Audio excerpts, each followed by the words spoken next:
Intrometidas PB, podcast que lhe deixa informado sobre o cenário paraibano. Aqui a gente só fala tudo que importa e hoje a gente tem um convidado mais que especial. Uma referência geracional na área do empresariado, né, Caiana? Exatamente. Ele, com apenas 38 anos, vai fazer agora, vem de uma família que trabalha na construção civil já há 3 gerações, ele é a 3ª geração, é o CEO de uma grande empresa inovadora aqui em João Pessoa. E queremos dar as boas-vindas aqui, André Penazzi.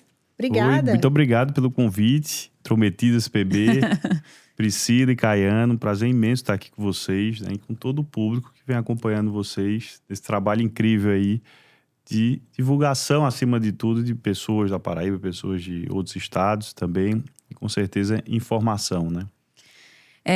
André, obrigada, a gente que agradece, a gente sabe da sua agenda aí, você ter arrumado um tempinho pra gente foi muito massa, a gente agradece demais. E assim, vamos começar ali em 2007 a 2019, você trabalhou muito com Minha Casa Minha Vida, a gente já escutou, a gente estudou muito a sua história, a gente vinha acompanhando aí a Setai também, até porque é impossível não acompanhar, vocês mudaram o layout da cidade para o bom, né? Então assim, a gente tem visto o quanto que vocês investem em urbanismo também, né? Em visual da cidade, em layout. Mas você tem uma trajetória grande aí em Minha Casa Minha Vida, né? Sim. Queria saber de você... Até hoje. Até hoje. Queria saber de você como é que tá hoje. Eu vi que tem o Lyon, tem o Avalon, tem o Reserve Garden.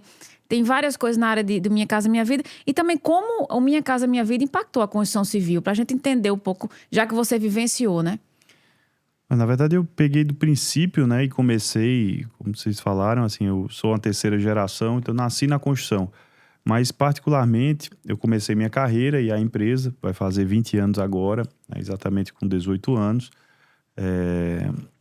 E praticamente estava iniciando essa questão das construções da linha econômica, né, com financiamento, com apoio do governo, que depois se criou o nome de Minha Casa Minha Vida, né, mas que sempre vinha com linhas aí já de crédito para imóveis populares, né? Vamos falar assim. Que hoje o Minha Casa Minha Vida até se estende, eu digo a classe média, né? Porque hoje os imóveis chegam a 500 mil, com renda acima de 8 mil reais, né? 8 mil reais. Então, já pega um público médio que tem hoje acesso, não ao Minha Casa Minha Vida, que foi a priori, né? Mas a uma linha de crédito com a taxa de juro americana, né? Dentro do Brasil, que eu acho que isso que é a grande questão, que as pessoas precisam se atentar a isso, né? Não é mais o Minha Casa Minha Vida na essência de uma coisa básica. É um imóvel de hiper qualidade hoje em dia, né? Porque chega nesses valores de 500 mil e a gente tem a linha Reserve, que hoje temos o Reserve Altiplano, né? Tivemos o Reserve Garden, Reserve Bosque das Orquídeas, que são imóveis que eu digo com muito orgulho, que são melhores do que os imóveis que eu morei, que meu pai construiu praticamente na beira-mar. Né? Com área de lazer muito melhor, né? Com academia, com salões de festa, com revestimentos melhores, com piscinas muito melhores. Então, um programa que evoluiu muito e ele tem hoje essa questão de ter uma taxa, que é uma taxa americana, né? Porque é uma taxa subsidiada pelo fundo do FGTS, né? Pelo FGTS, que sai a um juros hoje praticado inclusive nos Estados Unidos. Então é uma oportunidade para o consumidor e que eu vejo que existe essa política do governo de, assim que ele consegue, né, claro, dentro do orçamento dele, e ampliando essa renda, incluindo as pessoas com a renda mais alta, já atingindo essa classe média, dando acesso a essas taxas. Para ter acesso ao financiamento, né, Caiana? Como é que quem é elegível aí para estar em termos de renda? Tem um parâmetro aí de elegibilidade? É uma renda familiar nesse parâmetro, né? Que hoje pode ter acesso a essas linhas, né? Essas taxas, pessoas que ganham até 8 famílias, né? Sim, ou seja, sim. Composição de renda nessa soma aí de até 8 mil reais, né? Sim. E esses imóveis que a Setai trabalha são espalhados na cidade inteira ou mais em bairros específicos? Então, aí comecei minha carreira fazendo nessa linha, né, a linha do econômico, mas sempre trazendo muita inovação. Se a gente pegar hoje esses nossos imóveis, é o que eu estava falando há pouco, né? Eu posso dizer que eu construo hoje imóveis com esse acesso de taxa, né, do Minha Casa Minha Vida, que tem uma conotação do que já foi o altíssimo padrão de João Pessoa. Ou seja, dando uma qualidade de vida, qualidade para o morador, que porque outrora o altíssimo padrão existia. Então, sempre a gente está nessa carreira buscando sempre a inovação. Onde a gente atua hoje praticamente na Zona Sul inteira, né? Assim, praticamente nas regiões inteiras da Zona Sul. E já também aqui, por exemplo, no bairro até do Altiplano, né? Que a gente chega com imóveis com essa linha, entendeu? E aí, claro, a gente chama da nossa linha Reserve. E aí a gente tem a nossa linha Setai, que foi uma linha que a gente criou em 2017 para 2018, que foi a linha do altíssimo padrão, que não existia ainda na nossa região no sentido real do negócio, ou seja, imóveis com acabamento e padrão internacional, trazendo para o Nordeste, né? Não só a Paraíba, mas o Nordeste todo ainda era construído de uma forma onde o terreno era um terreno super privilegiado, mas o imóvel não era um imóvel de padrão internacional, ou seja, não era realmente um imóvel de luxo, né? Vamos falar assim, e sofisticação. Que é sempre muito legal, assim, com todo um movimento também de resort ali também, né? Você tem salões de festa, você tem piscina, você tem academia. É um clube completo, tá? Assim, é um paraíso, é um resort. Literalmente é um resort. Então, Você a gente tem desculpa. no José Américo, temos o Reserve 1, Reserve Altiplano 2, Reserve Bosque das Orquídeas, Reserve Bosque das Gamileiras. Tem um... Vamos lançar agora aqui um produto também super legal no Bancários. Bom. André, eu tenho uma curiosidade. Deixa eu só perguntar. Desculpa, vai. Você teve E assim já se vão mais de 8 mil entregues, né? E você teve uma participação no Luciano Huck de um apartamento específico. Você sorteou ali o dia do sonho, né? Que prédio foi aquele? Aquele foi o Reserve Altiplano 2. Né? Que é isso que eu tô falando. Assim, Luciano ficou impressionado com como o imóvel, né? Com a qualidade do imóvel. Porque quando a gente pensa ainda no imóvel com financiamento Minha Casa Minha Vida, a gente pensa aqueles imóveis pintados, né? Aquela área de lazer sem área de lazer, alguma coisinha assim. E ali já era um imóvel, né? Com todo revestido, com design, uma área de lazer hiper completa, né? A gente ficou lá fez do salão de festa um grande camarim, uma sala de reunião, academia, tudo. E ele ficou muito impressionado. Ele até queria fazer esse quadro e aí me ligou acho que uns 2 meses depois, André, me indica um construtor em outra região do Brasil que tem um produto daquele, assim, naquele estilo, enfim, que entre na linha do Minha Casa Minha Vida. E, Luciano, sinceramente, eu não conheço, né? Porque aos modos que a gente vê, são aqueles paredões lá pintados de concreto daquele jeito que é meio... O pessoal usa forma, né? Vai naquele padrão. Ele, caramba... Não fica, assim, não era isso que eu queria fazer. Queria outro imóvel daquele. Então, a gente sempre vem nessa trajetória, né? Não é só na linha Setai, que chama atenção na praia também, etc., que a gente tem essa inovação, né? Eu acho que a gente é talvez mais inovador ainda lá. Bacana. Né?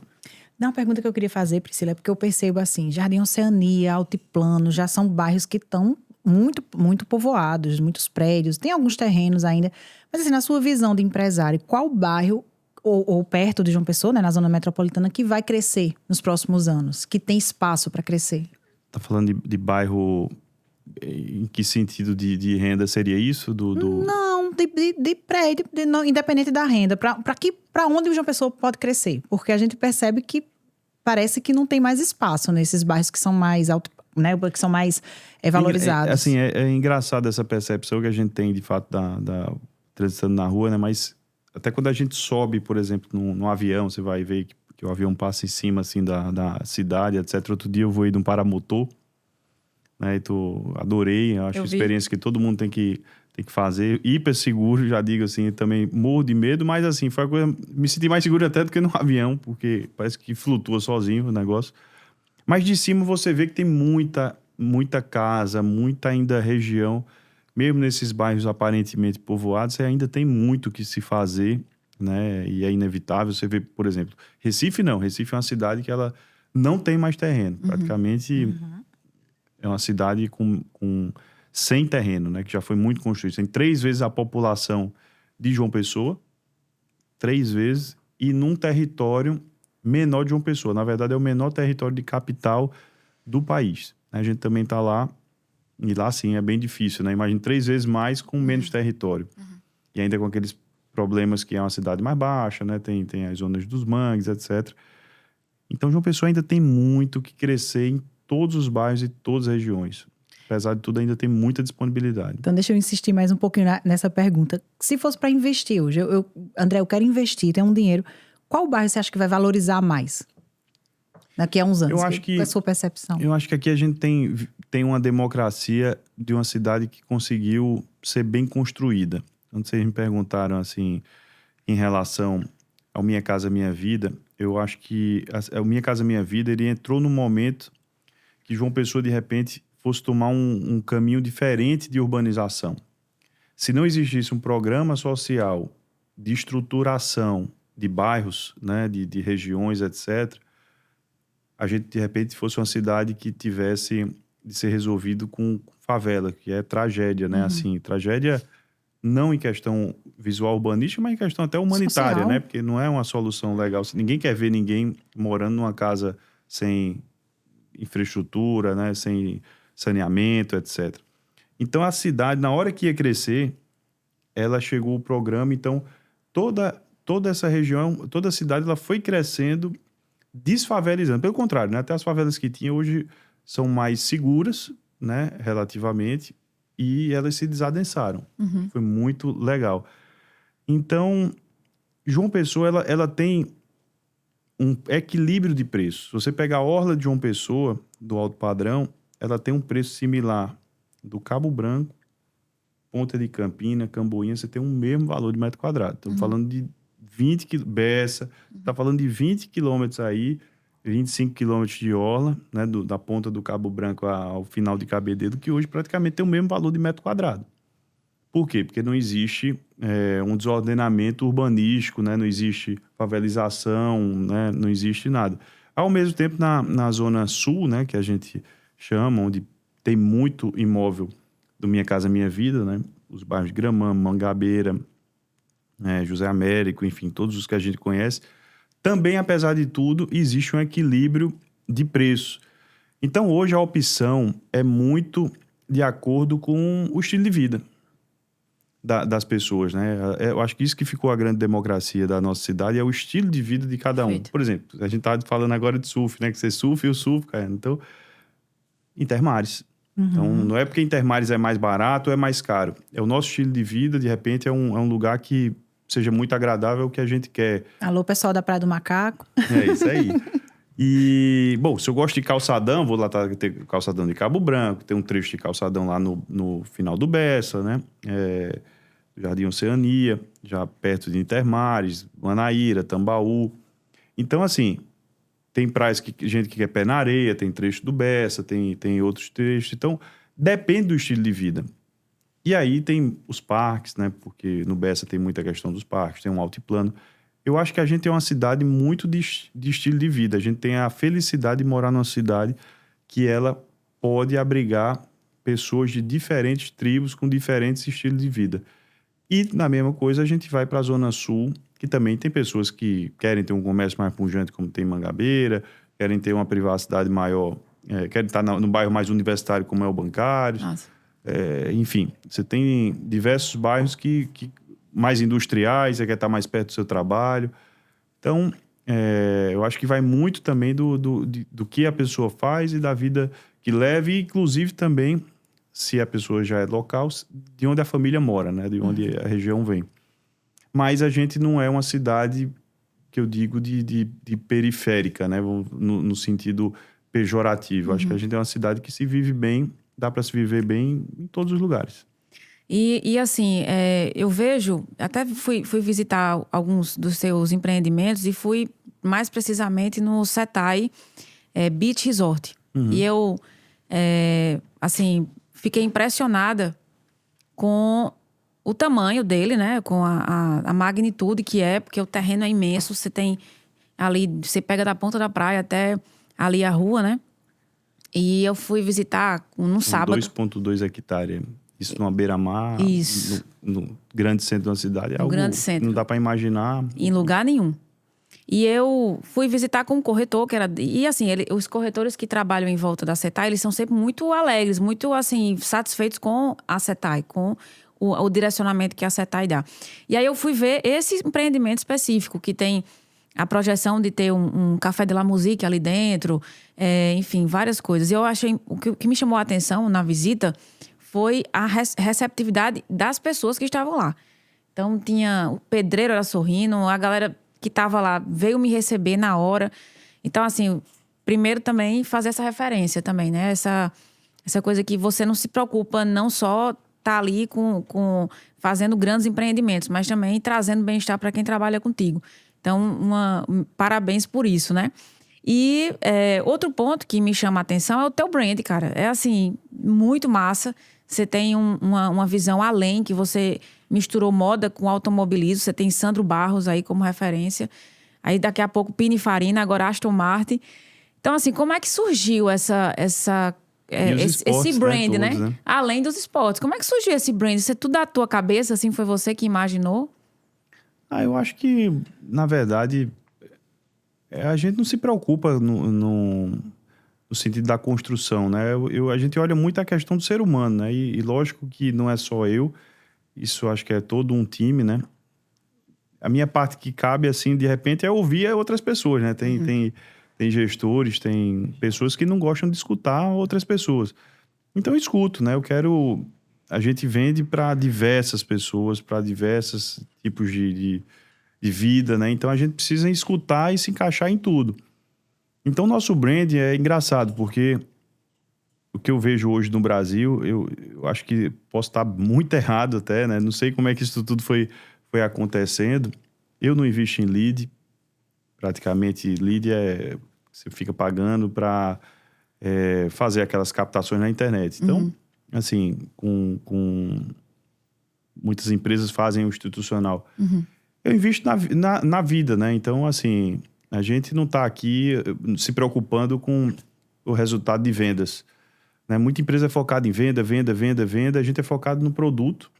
Então, assim, eu faço com minha carga horária fazer o produto. Todos os produtos, projetos, etc. Eu já passei amanhã nisso. Faço todos os projetos, acompanho todos os projetos. No dia do lançamento, entrego ao comercial os projetos, né, junto com o arquiteto, entrego ao comercial e vou almoçar e vou fazer outras coisas, porque eu sei que ali, assim, claro que a gente não agrada a todo mundo, mas eu sei que ali eu dei o meu melhor. O meu cliente, ele compra o produto, né? Ele compra o resultado final, a engenharia do negócio. Ele não é uma venda no sentido varejo, entende? Então, eu me preocupo com o produto e me preocupo com o bem-estar. Não me preocupo com venda. Entendi. Eu acho que vejo as empresas investirem uma fortuna em vender, né? Em montar times de venda. Não tem um time de venda. Da própria Setai é meia dúzia de pessoas que atendem os corretores, que são livres no mercado. Então, eu não tenho um house, como chama. Não tenho corretores próprios. Eu tenho um time que atende ao mercado e presta informações, né, detalhes sobre os produtos aos clientes que vem junto a corretores que são do mercado inteiro. Então, eu tenho que conquistar ele tendo o melhor produto. E aí, a verba nossa de marketing não é para vender, não é para fazer um apartamento decorado, que seria de praxe. Assim, eu acho que as pessoas chegam do Brasil hoje inteiro e... Caramba, como é que tu vende tanto assim? Não tem um apartamento decorado, não tem uma coisa específica, né? Eu tenho um grande salão para vender todos os produtos. E lá tem um pouco de todos os produtos, né? Mas eu vejo pessoas que investem milhões em apenas cada produto, né? Monta estruturas absurdas. E aí o produto cheio de falha. Quando você vai olhar as plantas cheias de falha, os acabamentos, os detalhes. E a gente tenta fazer o produto impecável e investir no lifestyle. Então é brand. A gente vende a felicidade dentro e fora do imóvel, né? Então o meu cliente hoje, eu quero estimular ele. Qual esporte você gosta? Eu sonho em fazer surf, que a gente tá falando, né? Tá, então vou te indicar esse professor, essa professora, você começar amanhã. Não, eu quero fazer kitesurf, também tem esse. Quero fazer barco à vela, falando de uma pessoa que tem esse aqui. Não, eu quero fazer corrida, gosto de correr, tem esse grupo aqui de corrida. Enfim, gosto de bike, tem esse grupo de bike. Então eu quero que o cara seja feliz. Eu não tô afim de vender para ele por vender um metro quadrado, nem entrar em concorrência com com outras construtoras, né? Eu quero que ele entre e mude de vida. As pessoas, quando compram um imóvel, ele está sonhando com a vida nova, né? O imóvel, ele vai muito além do próprio objeto, né? Material. Ele é uma vida nova. Putz, estamos programando para 2030 comprar um imóvel e, naturalmente, pessoa, e usufruir da minha vida, e mudar de vida, isso, aquilo, outro. 2030 eu vou começar a malhar. Tem gente que pensa assim, né? Eu, por exemplo, não faço academia. Todo ano eu digo, esse ano eu vou malhar. Eu sou da tua, vice André. Eu tô nesse Esse mesmo. ano eu vou começar na academia. É um sonho que eu tenho. É um sonho que eu tenho, né? Então, assim, o horário às vezes é complicado. Mas é sobre isso, entendeu? Então, eu tenho que me preocupar com o meu cliente dentro e fora de casa. Não me preocupo em vender. E isso eu acho que talvez seja errado, porque eu vejo todo mundo tão focado em venda, não só aqui, né? No Brasil inteiro e no mundo inteiro, né? O pessoal fazendo aquele espetáculo sobre um produto, às vezes, que não é essas coisas todas, né? Aí faz aquele teatro para chegar no número. Sim. Eu queria voltar um pouquinho com o que a Priscila falou sobre a percepção dela com a sua equipe. E aí você é um grande gestor, né? Você hoje é muito jovem. Você tem 38 anos e é CEO de uma grande empresa. Você começou ali com 18, abrindo sua própria empresa e foi modernizando. E a Setai veio depois, a ideia da Setai. Mas assim, do ponto de vista de gestão, como foi que você se preparou? Ou foi na prática mesmo, quebrando a cara? Porque eu acho que gestionar pessoas é mais difícil do que ser gestor de financeiro, não sei, de produção. Eu fiz administração também. Eu me formei em administração, Priscila. Mas assim, eu percebia que a reclamação sobre gestão de pessoas é muito difícil. Como é que você faz para ter esse time tão satisfeito, tão feliz? Houve uma preparação, cursos, ou foi no dia a dia? Na verdade, a gente tem muita gente que começou hoje praticamente no meu início, né? E que a empresa vem crescendo e vem acompanhando e as pessoas vêm evoluindo juntos. Então, acho que é aquele time que quer evoluir junto, né? Que vai evoluindo e, naturalmente, tem pessoas que se encaixam e tem pessoas que não se encaixam. E o próprio time... Eu, André, não preciso praticamente demitir ninguém. Não faço isso há bastante tempo. Engraçado que as pessoas, quando não se veem naquele clima, ou ele sai por si só, pelo próprio medo de dizer, caramba, alguém vai chegar uma hora e vai ver que eu não estou me encaixando bem. Ou até mesmo o time, né, já vê que aquela pessoa não tem aquele espírito aguerrido, de crescimento, de entrega, né, de entregar realmente a alma ali, porque a gente quer dar o nosso melhor, né? A gente é aquele atleta no sentido também empresarial de entregar o melhor. A gente, assim, com certeza, acho que existe um comprometimento de todo o time, todos os setores, de querer ser o melhor para o nosso cliente, né? Não é ser o melhor em relação ao concorrente. A gente não tem discussão sobre produto de concorrente. Eu, particularmente, sei muito pouco sobre o que o concorrente está fazendo, porque eu tenho que olhar para o cliente, né? Bom, eu me comprometi com o cliente de entregar isso, ou de fazer isso, ou então eu quero fazer isso para o cliente. Como é que a gente faz? Esse é o nosso compromisso diário ali. Eu estava agora exatamente numa reunião sobre isso, né? Sobre a entrega de um prédio que vai ter, a percepção do cliente sobre cada material. Ó, isso aqui não vai ficar legal. O cara vai olhar, não vai ser isso aqui que ele achou que seria. Então, vamos usar esse material aqui melhor, então essa outra solução.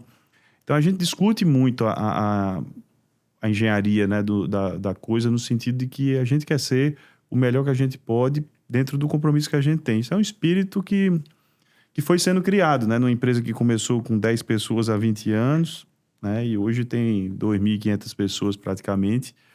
É um espírito que vai sendo passado, né? E tem muitos jovens também no meio disso tudo. A maioria são jovens, né? Ainda assim. E o espírito é de evolução. E a gente nota que, na verdade, se a gente fosse dizer um conceito Setai, seria satisfação, né? Então, você busca a satisfação de quem trabalha com você, de quem compra o seu produto. Então, posso estar errada, mas eu vejo muito esse seu objetivo de estar sempre levando satisfação para as pessoas. Esse é o nosso maior objetivo, é que todas as pessoas, né, tanto internamente quanto externamente, fiquem satisfeitas.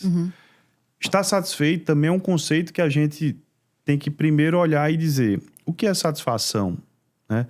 Satisfação é a gente fazer o nosso melhor. Essa é a nossa satisfação pessoal, a gente saber que fez o nosso melhor.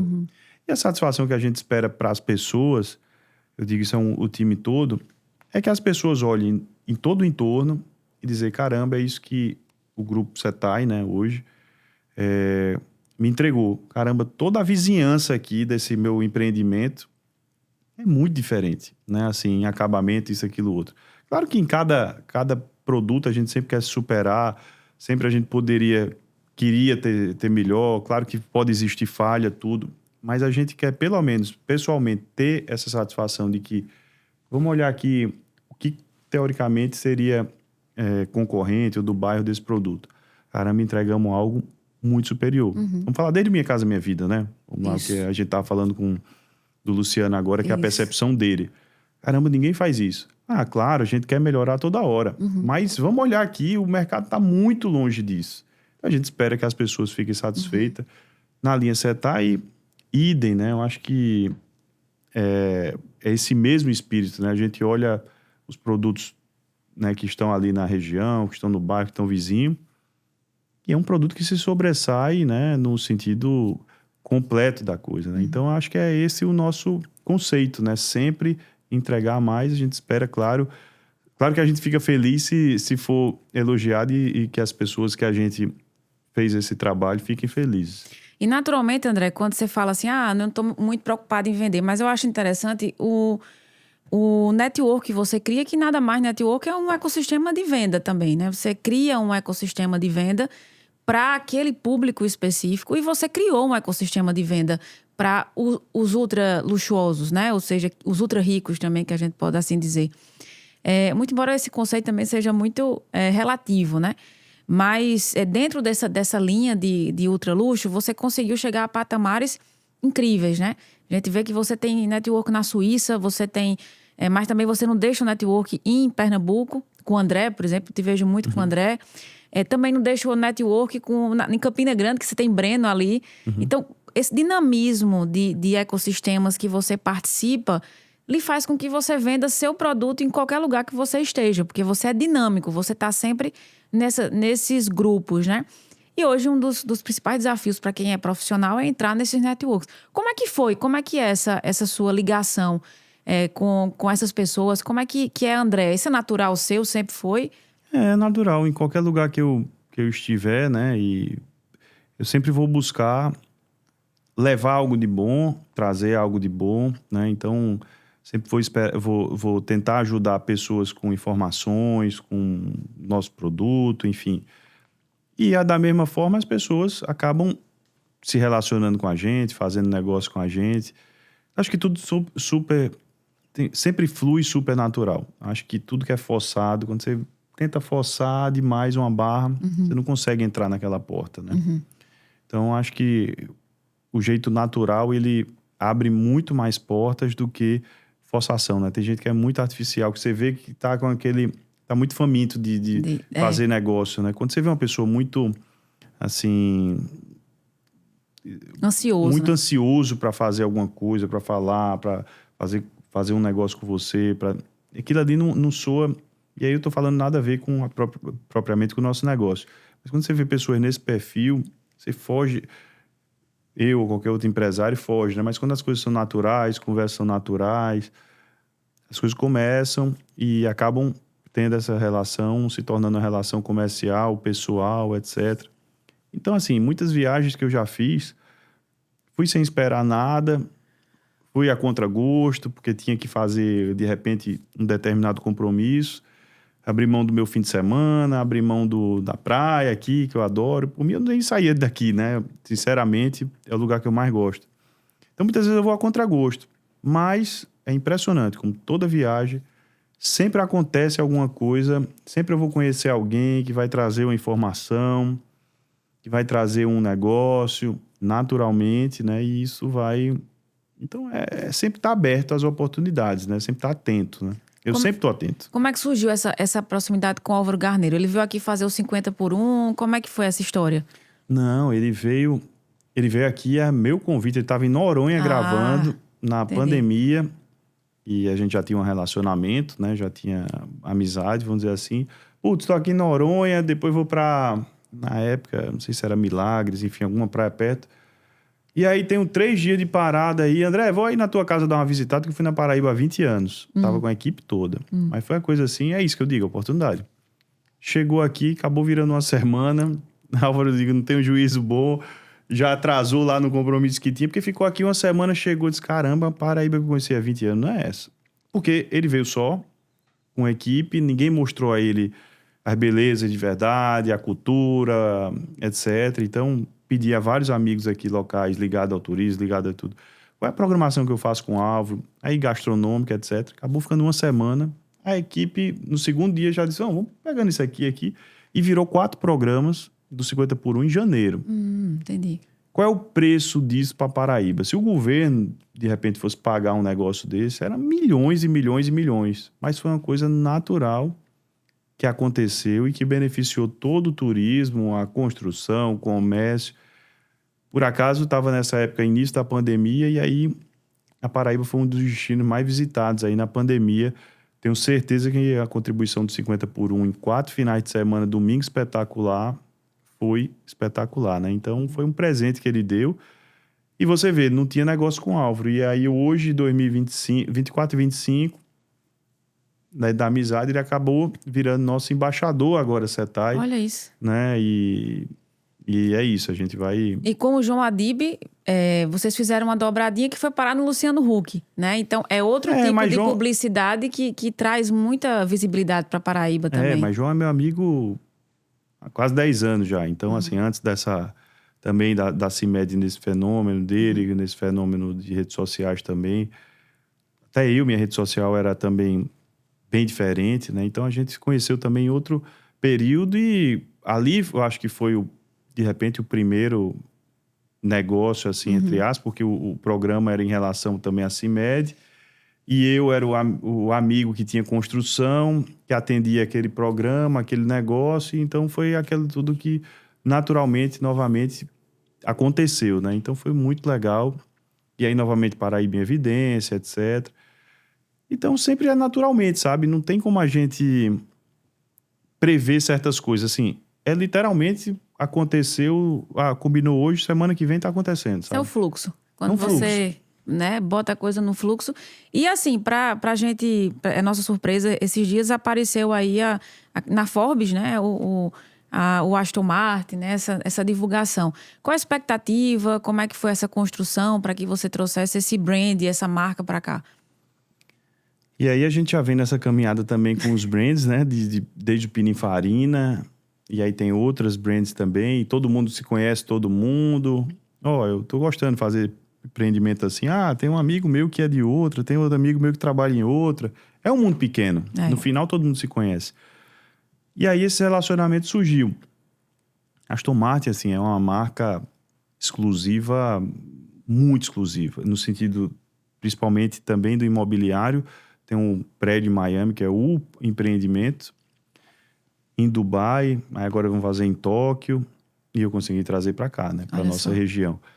Sou um cliente da marca, sempre admirei há bastante tempo. E então, logicamente, quando juntou essa apresentação e eu sendo cliente, quando a gente começou a conversar, já foi uma conversa bem assim, sem esperança da parte dele, meio que cumprindo o protocolo de amigo que tava, né, aquela indicação do amigo, etc.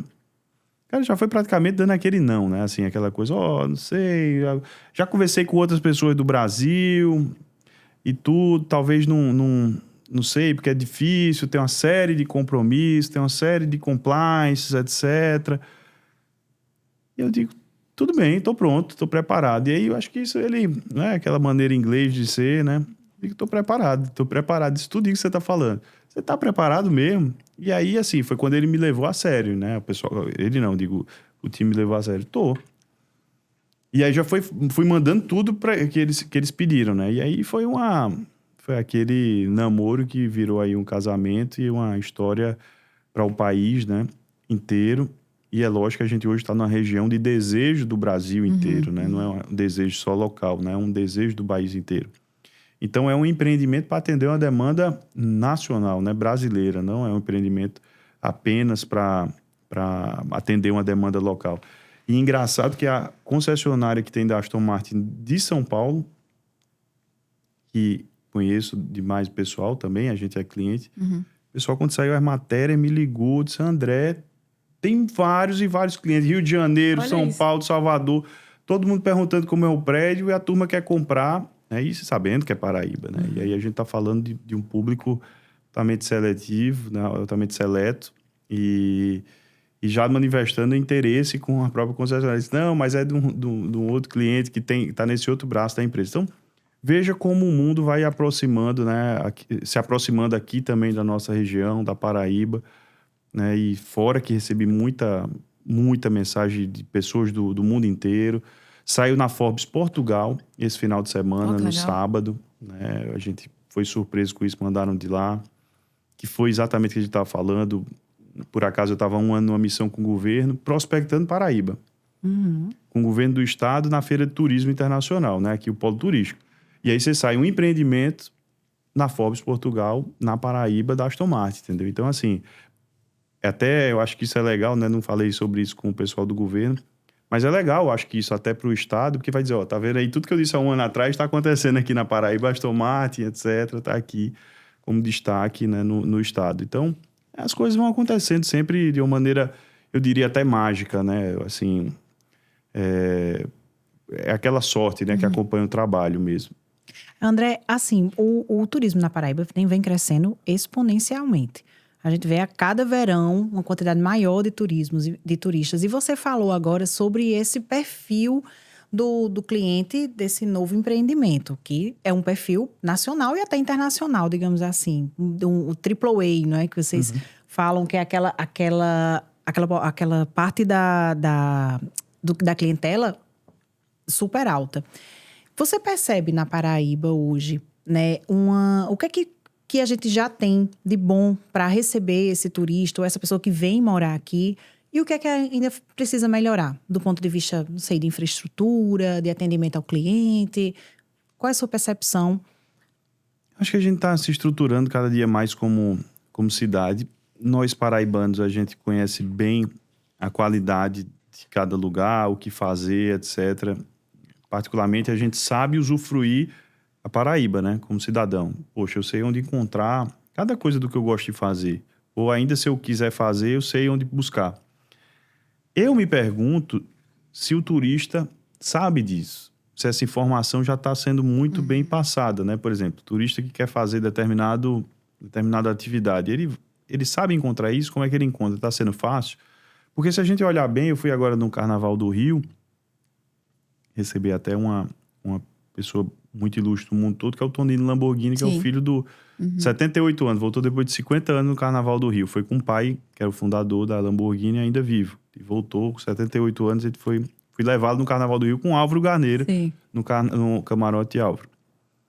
Mas enfim, observando lá o turismo do Rio, o Rio de Janeiro é um lugar que você sabe, você tem que ir no Cristo Redentor, você tem que ir no Pão de Açúcar, você tem que visitar, enfim, tem todas aquela Museu do Amanhã, você tem toda uma programação de Rio que não é voltado ao boteco, né, ao barzinho, etc. E se a gente olhar bem, quem mais vai para aqueles botecos é o próprio brasileiro. E o Rio de Janeiro é cheio de gringo. É impressionante como, até comigo, né, as pessoas estavam no hotel, tinha tanto gringo que já estava todo mundo do hotel falando inglês, todo mundo. Acho que eu era um dos poucos brasileiros que estava no hotel. Então, veja como já é um outro tipo de turismo, né? Então, o Rio de Janeiro, ele criou a cultura do turismo no sentido de programações, onde as pessoas saem ali, né, o gringo, eu digo, o turista sai para conhecer a cidade, as belezas naturais, as atividades da cidade, etc., né? Inclusive visitar as próprias favelas, né? Que eles tornam isso um passeio, né? A Rocinha, etc., que tem arte dentro, que tem a cultura, o artesanato. Então, eu me pergunto isso, será que o turista está chegando aqui? Eu vejo, às vezes, as pessoas chegando de uma maneira sem saber muito para onde ir. E, às vezes, não conseguem viver o que a gente vive, né? No sentido... Então, acho que essa é a minha maior preocupação, é criar uma infraestrutura de informação completa para o turismo. Mas, de todo modo, mesmo assim, a gente sabe que 92% das pessoas que visitam a Paraíba dizem que querem voltar, né? Então, isso demonstra o potencial que a gente ainda tem, mesmo para quem já veio. E como a gente que é do mercado imobiliário, colhe os frutos das pessoas que inclusive querem vir morar, né? Então, acho que tem tido um sucesso. A gente sempre tem a melhorar, né? Dentro de casa a gente sempre sabe que tem muita coisa a melhorar, mas eu acho que em relação a outros estados, do Nordeste, do Centro-Oeste, do Sudeste, etc., a gente tem muitas vantagens como capitais, né? E 52% do seu cliente é aquele cliente que vem de fora, né? Então, isso é e cada ano interessante. aumenta esse percentual.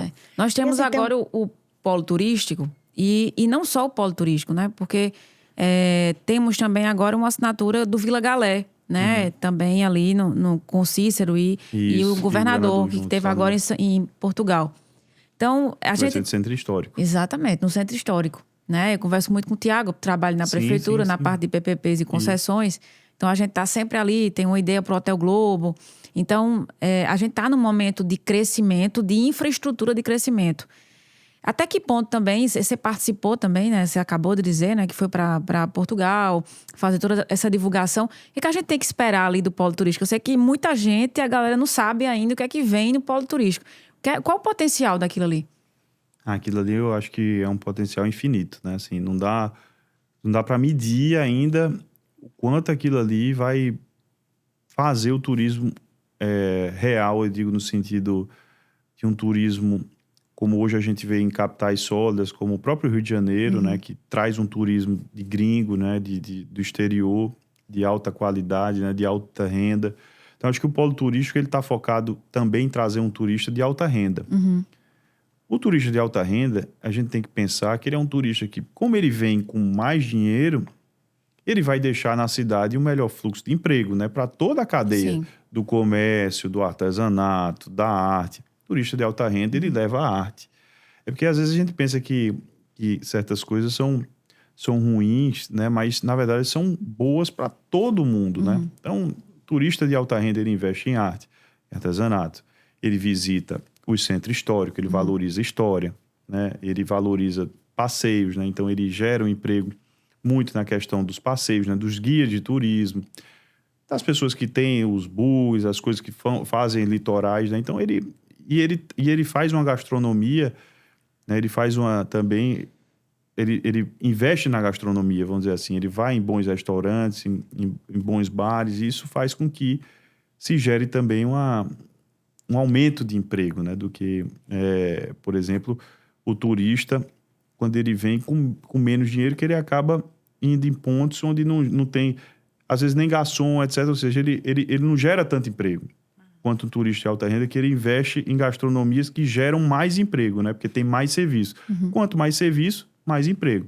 Mesma coisa na hotelaria, né? A hotelaria, quando ela é de alta renda, ela tem proporcionalmente, às vezes, uma pessoa para cada hóspede. Imagine que é a geração de emprego de uma pessoa para cada hóspede que está ali recorrente. Enquanto um hotel mais simples, uma pousada, etc., você não tem essa proporção. Então, isso é renda. Isso é renda no Estado, ou é aumento de renda, né? A valorização do emprego. Porque além da questão da renda, ele sobe a renda de quem já tem. Se eu sou uma pessoa que ganha hoje 2 salários mínimos, se o Estado e trabalho dentro de segmentos, porque no final todos os segmentos são afetados positivamente, a tendência é que essa pessoa suba de salário. Se aquela empresa, etc., está colhendo mais frutos e ela está tendo uma rotatividade maior, naturalmente você vai buscar, e aí você está entregando, claro, um bom trabalho, um bom serviço dentro daquela empresa, você vai conquistar um salário, uma renda maior dentro daquela mesma empresa, né? Entendi. Com certeza. Então, eu acho que é muito disso. Eu acho que o polo turístico ele vai aumentar ainda mais a renda de cada pessoa, né? Se você ganha 2 salários mínimos, com o polo turístico funcionando, você vai, de repente, ganhar 3. Fazendo a mesma coisa, trabalhando as mesmas horas, etc. Eu acho que isso é muito bom para toda a economia, né? Além do turista, tem esse pessoal que está vindo morar em João Pessoa. A gente tem uma característica que a gente percebe de pessoas que já se aposentaram, ou seja, de mais idade. Isso abre um outro mercado também, né, André? De repente, um mercado de é realmente para poder receber essas pessoas, um mercado médico com mais estrutura, de saúde, de repente qualidade de vida, de mais esporte, de fisioterapia, não é? É também Eu uma acho que outra o vertente, mercado né? de Isso. saúde, eu tenho conversado isso com o Walter, que é presidente da Unimed, tenho conversado isso com vários médicos. O mercado de saúde também vai colher frutos muito bons, né? Já com essa vinda desses novos moradores e com o próprio turismo, que requerem uma boa saúde, né? Principalmente porque as pessoas já têm uma idade geralmente maior, requerem mais cuidados, como fisioterapia, todos os serviços, e a própria saúde hospitalar, privada ou até pública, mas isso aí vai refletir também numa melhora da saúde para a gente como cidadão. Porque essa demanda, eu sou morador aqui, né, da cidade, assim como vocês, essa demanda vai me afetar também para o bem. Porque vai ter mais serviço, né, hospitalar, vai ter mais profissionais, os profissionais vão estar cada dia mais qualificados. Mais concorrência entre mais eles. concorrência entre eles. Isso vai melhorar a qualidade da saúde, né? Veja que grandes centros, São Paulo, a melhor saúde do mundo, né? Assim, a gente tem próprio Rio, Recife, que é aqui do lado, referência no Nordeste de saúde. Mas é o quê? É população maior. Muito difícil ver um lugar onde a população é pequena, a renda é baixa e tem uma saúde exemplar. Você vê que até a perspectiva de vida das pessoas são menores, né? Quando você tem lugares onde os grandes centros têm população e saúde melhor, as pessoas vivem mais. Então, todo mundo quer viver muito, Podemos né? esperar filiais aí de Sírio-Libanês, que acontece muito em Goiânia, né? Goiânia também acaba sendo uma referência, que por sinal também tem uma parceria aí com a Aston Martin, também tem, acredito que tenha lá também alguma coisa. Goiânia, não. Enfim, foi alguma coisa. A Pininfarina. Pininfarina tem, Pininfarina, Goiânia. exatamente. E só voltando também, temos o Sena Tower, né? Também em Balneário, então estamos nessa tendência. Mudando um pouco de assunto, a gente tem a lei de uso e ocupação do solo aqui, que está sendo um movimento aí, ou o objeto, inclusive, de movimentos políticos, né? Lucas, esses dias, disse que, na verdade, precisava se cumprir a Constituição. Quem teve aqui também foi Rafaela Camaraense. Batemos um papo sobre lei de uso e ocupação do solo. E, por outro lado, temos Cícero também, que vem assim, optando por uma modulação de efeitos, né? Para que os prédios que já foram construídos, que permaneçam, que não sofram algum tipo de dano com essa legislação. Como é que você sente isso dentro da Constituição Civil? O que é que a gente pode falar para as pessoas que tiveram até um assombro, né? Dizendo que o pessoal vai ser todo demitido. Como é que está isso aí dentro da Constituição Civil? Priscila, deixa eu interromper um pouquinho para a gente esclarecer um pouquinho para quem está nos assistindo como foi essa polêmica, né? Assim, João Pessoa, quem não é de João Pessoa principalmente, na orla de João Pessoa, nós temos um limite de construção. Então, os prédios são baixinhos. Até a faixa dos 500 metros, Até né? as faixas dos 500 metros.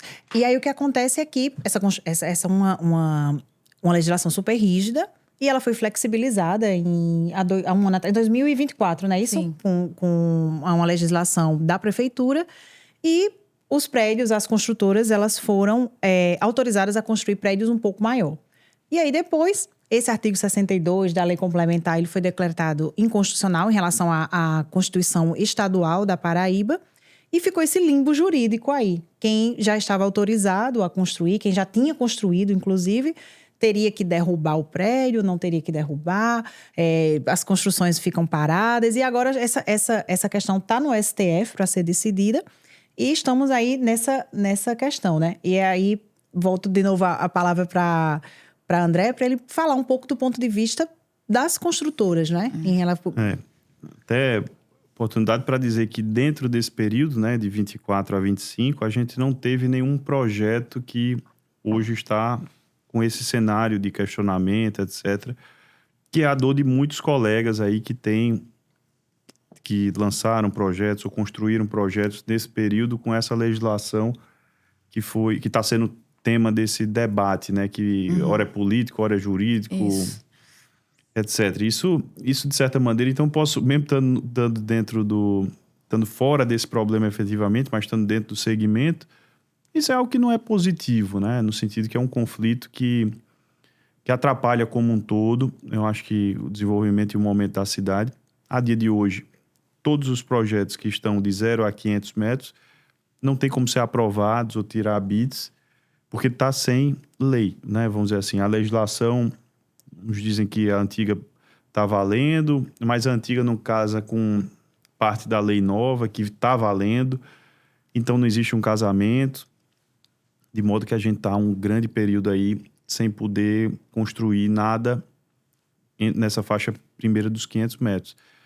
Então, acho que isso tem que ser resolvido de alguma forma logo, né? Eu acho que esse é o meu pleito aí, que de certa maneira as autoridades políticas e jurídicas e segmentos cheguem a alguma conclusão disso tudo, né? E que se tenha lei, que se tenha pelo menos um norte, né? Eu, como construtor, né, e cidadão, espero isso. E dentro do gabarito, e dentro de tudo que foi programado. Existe um ponto que começa a cidade com 0, né? Com 12,90, que é o início, e até os 500 metros são 35 metros. Né? Então, você tem aquela tangente. Dentro disso aqui, a prefeitura escalonou de um jeito, antigamente era uma tangente, né? E aí você ia construindo. E, desde a década de 70, que existe aí o plano diretor, no meio disso, existia centímetros a mais, etc., que era a modo de execução. Você olhar um remédio hoje, ele vai ter ali uma tolerância, né? Aquele efeito de 5%, Código Consumidor, etc., onde nessa lei não permitia nem 1 centímetro, né? Ou seja, nem 1% Sim. de tolerância, né? Então, imagine pessoas que estão executando aquele serviço no sol, etc., máquina vibrando, uma escala daquela, fugir 1 centímetro numa laje, às vezes é algo que... Irrisório. que acontece, né? A gente não quer que aconteça, né? Não, existe a questão de que ninguém ganhou nada com esse centímetro a mais. Assim como construção, tem muita gente... Assim, não houve benefício, propriamente. Isso é alguma falha na execução, etc. Então, a Constituição espera um pacto nessa questão de que o que aconteceu, se tem alguma coisa para ser feito, algum TAC, etc., seja feito, né? Algum ajuste aí com a justiça, etc., e que daqui por diante não aconteça mais nada nesse sentido, né? Se tem que medir centímetro por centímetro mesmo, vamos medir. Eu acho que já está todo mundo, inclusive, medindo. E a outra preocupação, independente disso, é que não existe lei, então não existe nem possibilidade de construir hoje, né? Então, não tem como você lançar um projeto hoje nessa faixa, né? Dos 500 metros, tá? Sem lei. E aí a gente espera que pelo menos tenha uma lei. Tendo a lei, se execute dentro dos parâmetros da lei. Se não tem tolerância, cada empresário, cada pessoa... Porque não é só empresa de construção, né? Você, como uma pessoa particular, você pode construir uma clínica e se você errar 1 centímetro, você também não vai ter nunca a licença da sua clínica. Você não vai poder trabalhar. Exato. Se você vai construir um supermercado, uma padaria, se você fugir 1 centímetro, você vai poder, por causa de 1 centímetro, abrir sua padaria, ou seu supermercado, ou seu mercadinho. Então, a lei não é para construção. A lei é na faixa dos 500 metros. Isso. Dentro dos 500 metros não só tem prédio.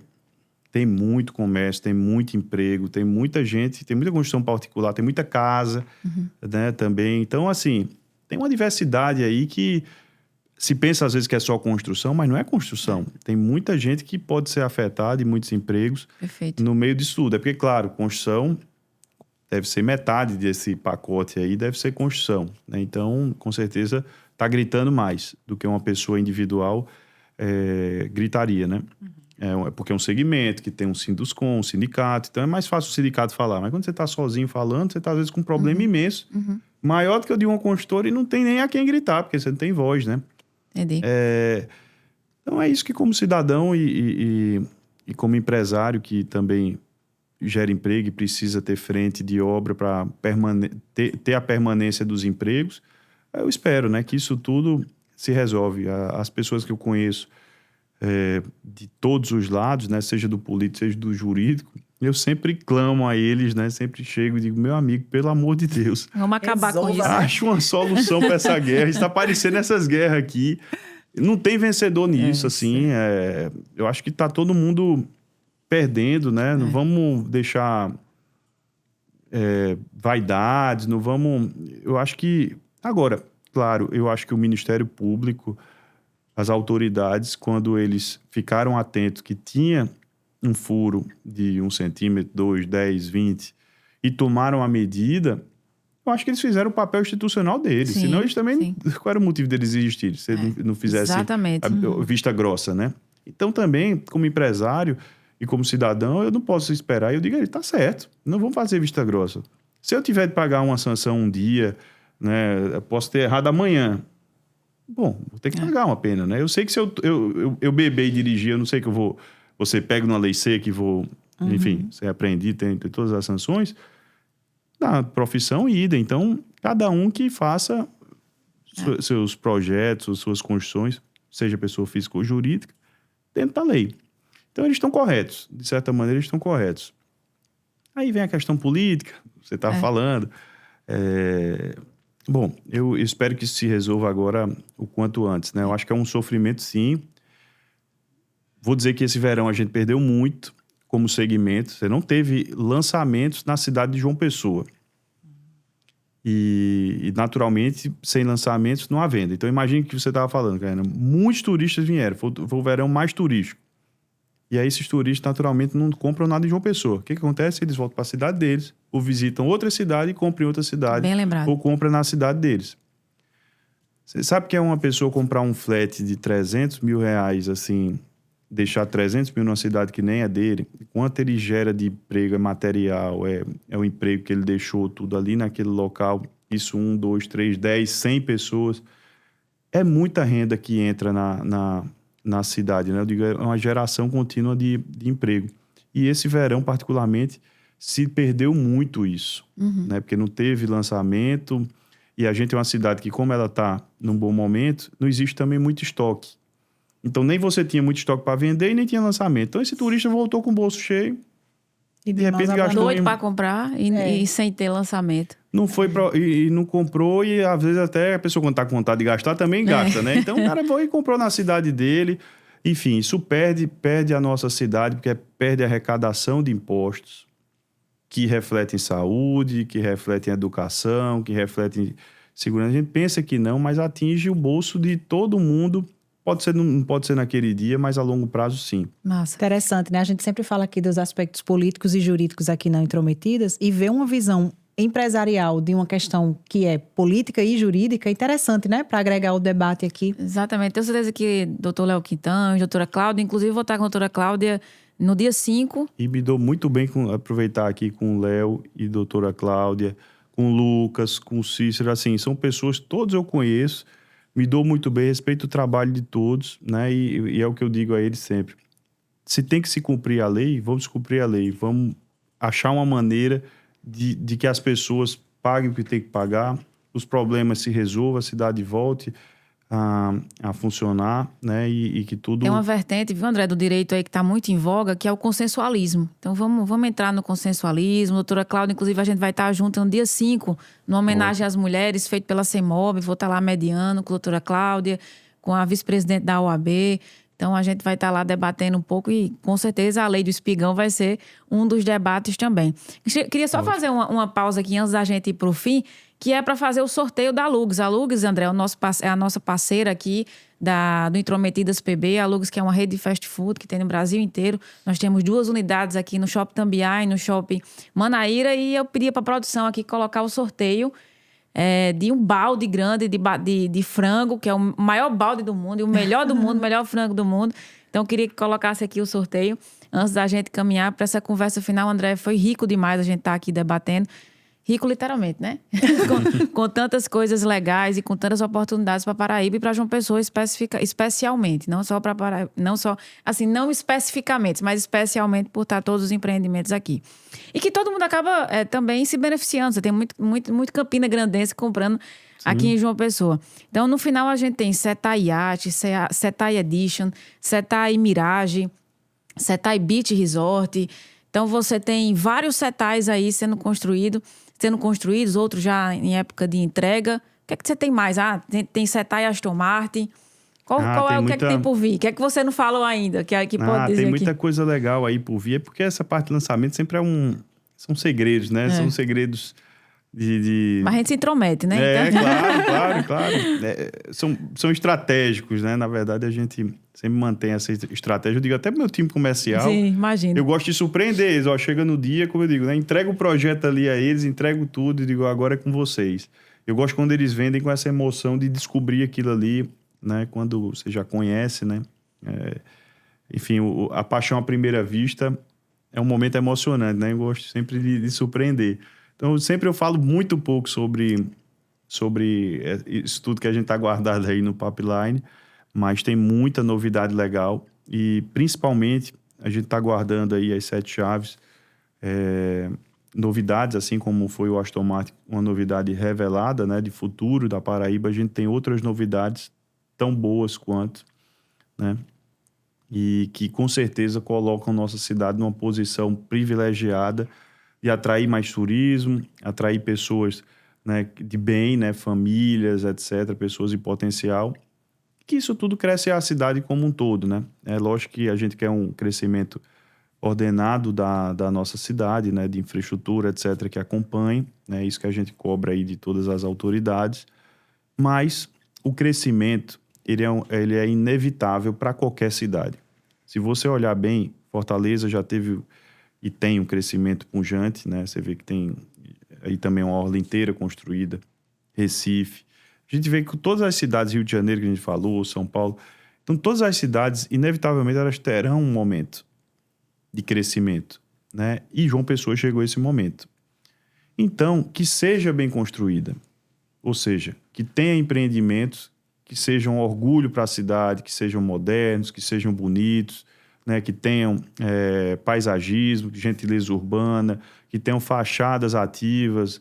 Eu gosto sempre de colocar nos nossos empreendimentos, né, a parte da base dele com restaurantes, conveniências, lojas. Então você fica com a rua, aquela coisa bem gostosa de Europa, que você caminha e você tem sempre, né, o comércio ali, o caminhar fica prazeroso. E com fachadas também, com muito paisagismo, ou seja, a gente devolve a natureza que um dia teve no terreno, a gente devolve ele para a fachada e você tem uma cidade verde, né? Vamos falar assim. Porque é inevitável se tornar cidade. Às vezes eu vejo muito essa questão de pessoas que, eu não quero mais que a cidade cresça, não quero mais isso, aquilo, outro. Não, você comprou a cidade toda para você. É inevitável o crescimento da cidade. Então, eu acho que a gente, do Setai, né? Assim, a nossa empresa, ela se preocupa... Bom, se ela vai inevitavelmente crescer, se as pessoas estão conhecendo, gostando e querendo vir, então vamos puxar a régua para a gente ter construções que sejam construções verdes, né, no sentido que tem isso tudo que eu falei, né, fachadas verdes, tenham selos verdes na construção, que seja uma coisa muito bem feita. E claro que a cidade ela precisa acompanhar em toda essa infraestrutura, porque é inevitável. Então, é importante a gente ver a empresa paraibana construindo na Paraíba, porque eu tenho certeza que os colegas também têm um carinho e eu vejo que hoje existe um movimento muito legal de uma construção bem feita, ou seja, de prédios bonitos, de prédios que trazem para a cidade e para o bairro onde estão, eles somam, né, como empreendimento. Mas, André, dá para dizer que a Setai, ela segue, né, nos próximos empreendimentos com esse público AAA, aquele público super luxo? A gente trabalha todos os públicos, né? Então, a gente trabalha do Minha Casa Minha Vida, do médio e da alta renda. A gente trabalha com todas as rendas. A gente quer atender todo mundo e melhorar para todo mundo. Eu acho que, desde Minha Casa Minha Vida, a gente tem um movimento também de embelezamento dos bairros. É o que eu digo, a gente tenta puxar a régua também, que você vê nossos empreendimentos de lá, que aquele que não fosse a concorrência, tem empreendimentos também muito legais para a região. Então, acho que esse é o movimento que a gente faz. A gente não tem um público ou uma renda específica. A gente vai caminhando de acordo com o mercado, né? Se o mercado pede mais um tipo de renda, a gente faz. Se pede outro. Graças a Deus, o mercado hoje está equilibrado no sentido... E a gente está equilibrado.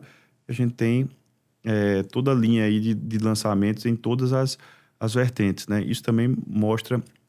né, o que o mercado a economia está muito boa em todo sentido, que não há um desequilíbrio econômico, ou seja, que as pessoas que têm uma renda menor também estão crescendo Não só aquelas pessoas de alta renda, né? Ou seja, o alto luxo. Ah, não, só essa aqui estão consumindo, tá virando isso aqui só uma cidade de alta renda. Isso é um engano.